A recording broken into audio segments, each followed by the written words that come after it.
June 1582. Nobunaga is dead. Japan's future shogun is trapped in enemy territory with no army. One man led him out alive. His name was Hattori Hanzo. But who was the real ninja behind the legend?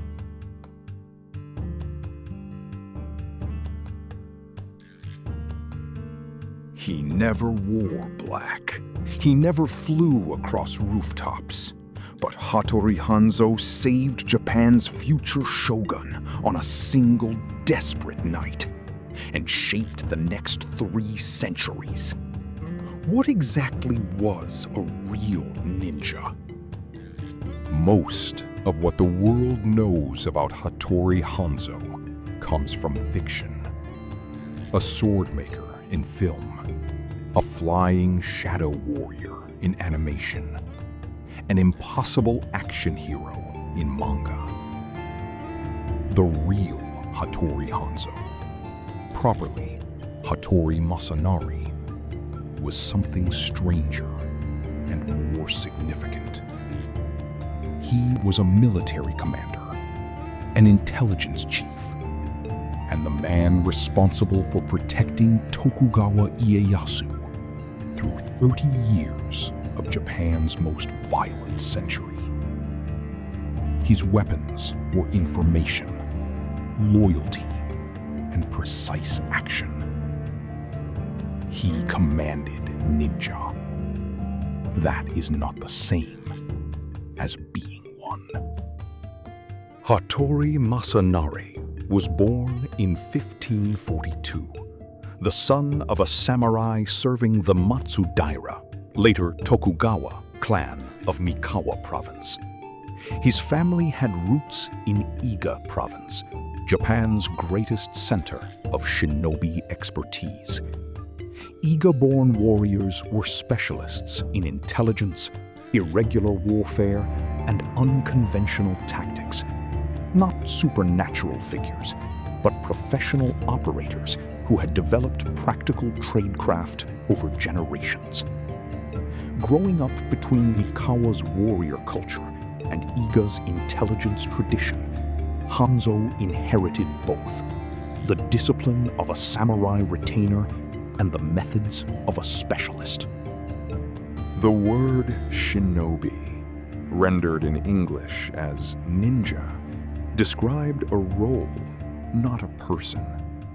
In the Sengoku period, every major warlord employed specialists in stealth, intelligence, and unconventional operations.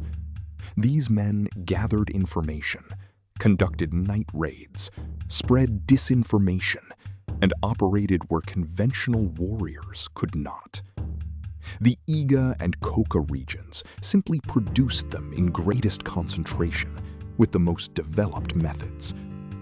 What made Hattori Hanzo remarkable was not that his family came from this tradition, it was what he built with them. Hanzo proved himself young. At 16, in 1557, he participated in a night raid on Udo Castle that distinguished him beyond his years. He fought with calculated precision rather than reckless aggression, the mark of someone who understood that survival required calculation as much as courage. His reputation grew through the 1560s as he served Ieyasu through Mikawa's internal rebellions, political crises, and the endless maneuvering of the Sengoku period. Each conflict deepened his lord's trust in him and his understanding of how real power survived, not through strength alone, but through knowing more than your enemies. What Hanzo built over 2 decades was not an army, but an architecture. Agents and contacts spread across the provinces, informants positioned near rival courts, networks that moved information faster than conventional messengers. Ieyasu survived Japan's most dangerous century, partly by being better informed than his rivals, knowing which alliances were forming, which lords were wavering, which routes were watched. Hanzo was the structural engineer of that knowledge. In modern terms, he was a director of intelligence as much as a field commander.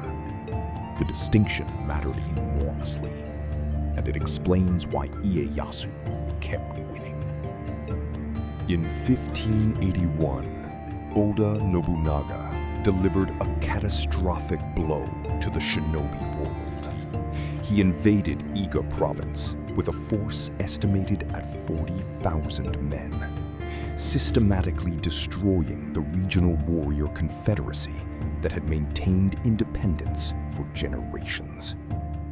The Iga specialists, masterless, homeless, experienced, scattered across Japan. Many sought employment with whatever lord would have them. Hattori Hanzo saw an opportunity his rivals missed. He helped negotiate the integration of hundreds of Iga refugees into Ieyasu's service. Nobunaga's destruction of Iga had inadvertently created Ieyasu's greatest intelligence asset. By 1582, Hanzo commanded approximately 200 Iga specialists, serving as Ieyasu's private guard and intelligence corps. Their existence was not secret. Their capabilities were. This was deliberate. Hanzo understood that uncertainty is itself a weapon. An enemy who does not know what you know cannot effectively plan against you. His unit drilled in reconnaissance, night operations, secure communications, and rapid movement through difficult terrain. They were not theater.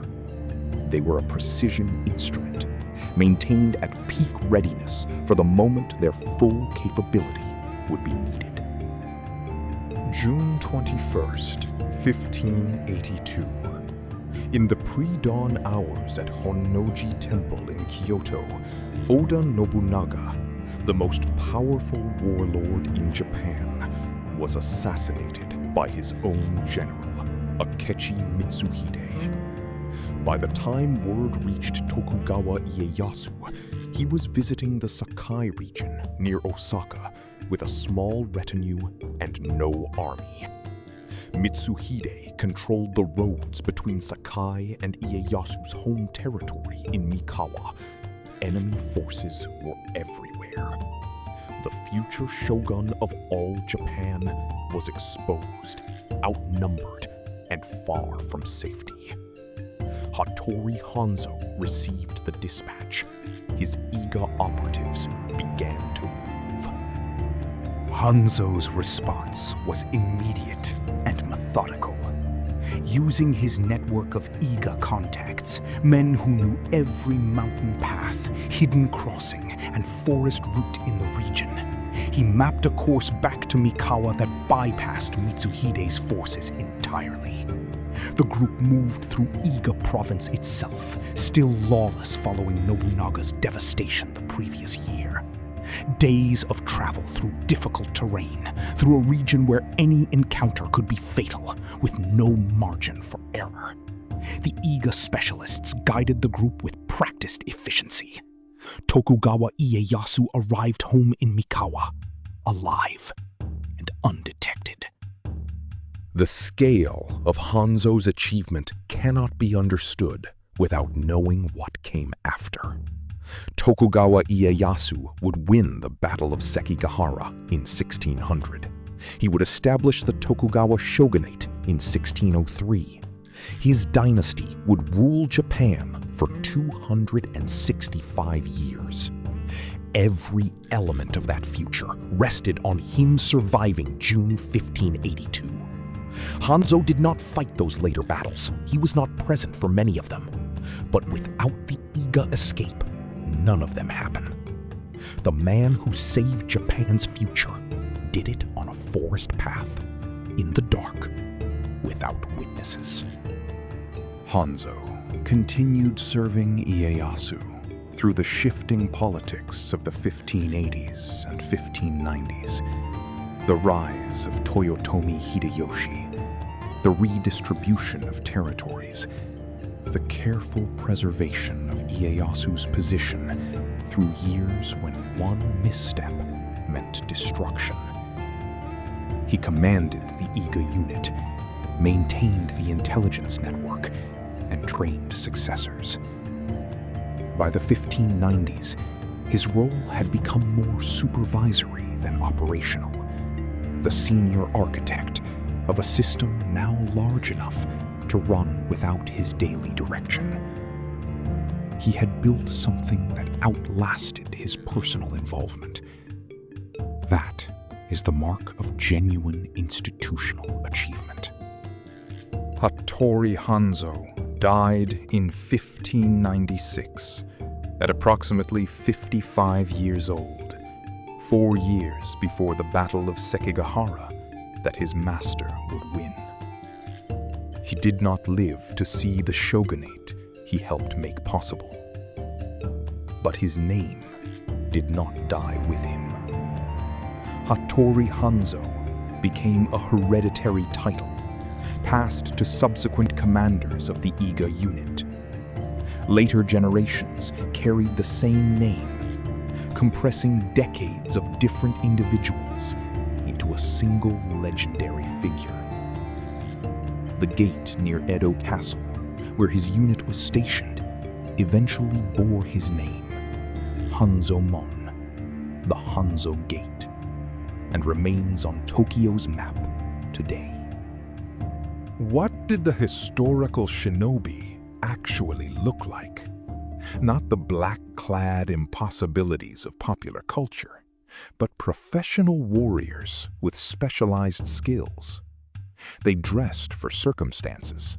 Dark clothing at night made practical sense, but disguise and social infiltration were far more common tactics than dramatic appearances.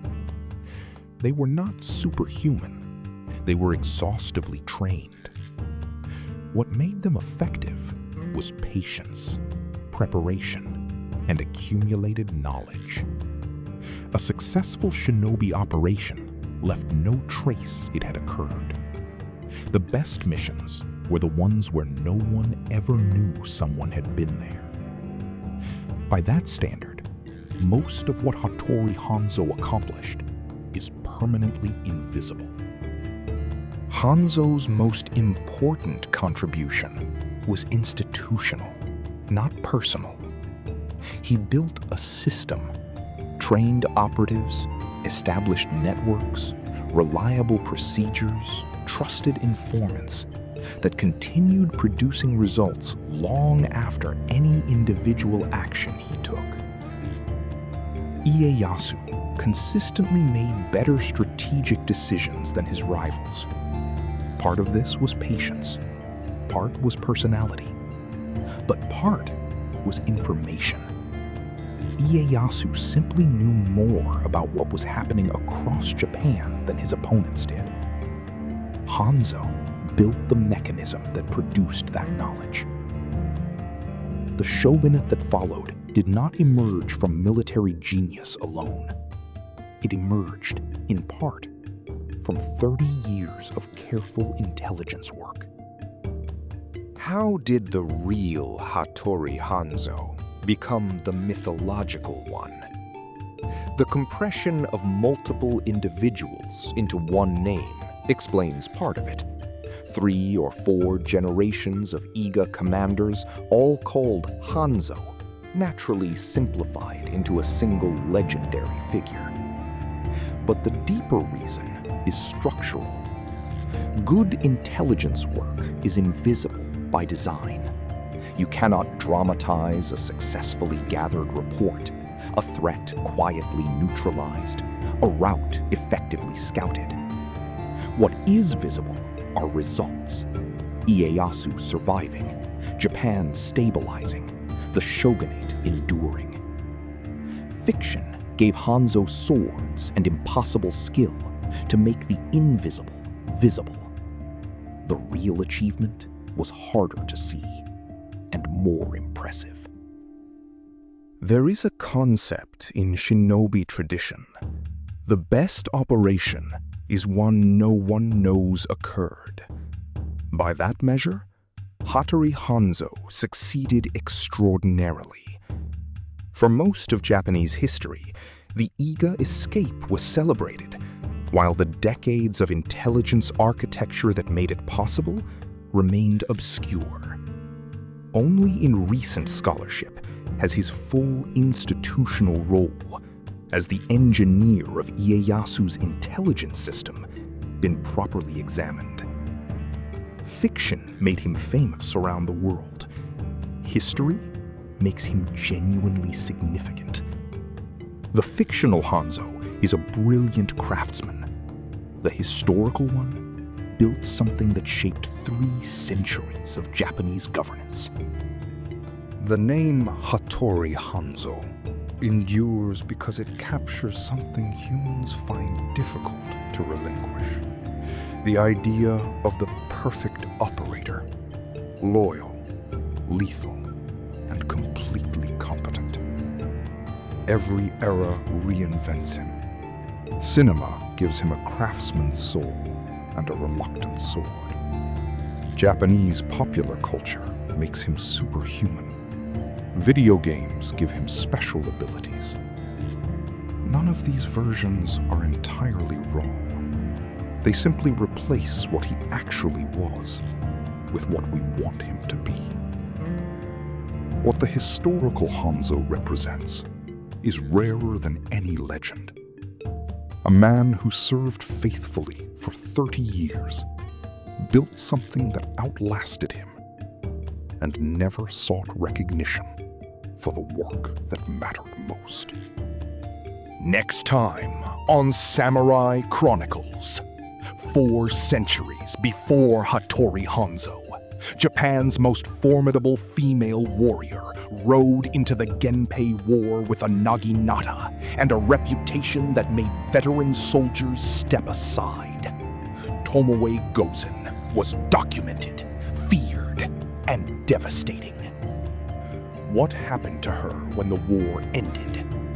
Japan doesn't entirely agree. The mystery is part of the story.